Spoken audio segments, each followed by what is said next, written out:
শাড়িটা আমার মায়ের শাড়ি। এই শাড়িটা 35 ইয়ার্সের হবে, 35 বছর বয়স হবে শাড়িটার। মা খুব যত্ন করে পরতো। মা মারা যাওয়ার পর শাড়িটা না আমি নিয়ে এসেছিলাম আমার কাছে, কোনোদিনও পরা হয়নি। যেভাবে মা পালিশ করে রেখে গেছিল না, ঠিক সেইভাবে ছিল শাড়িটা।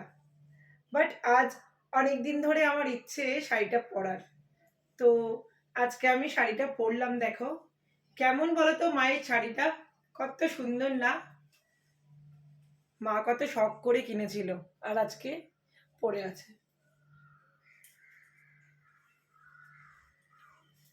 আর মায়ের শাড়িটা পরে আমাকে কেমন লাগছে সবাই একটু জানিও।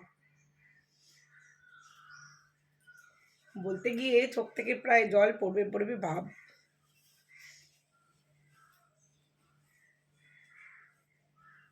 মা জীবনের বড় একটা সম্পদ, যেটাকে হারিয়েছি আমি।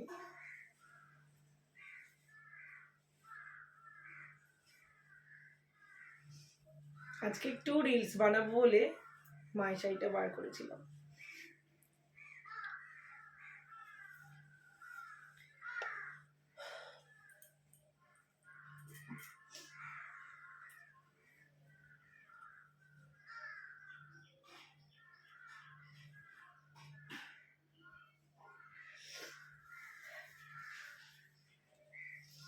সবাই কমেন্টস করে বলো কিন্তু আমার মায়ের শাড়িটা পরে আমাকে কেমন লাগছে।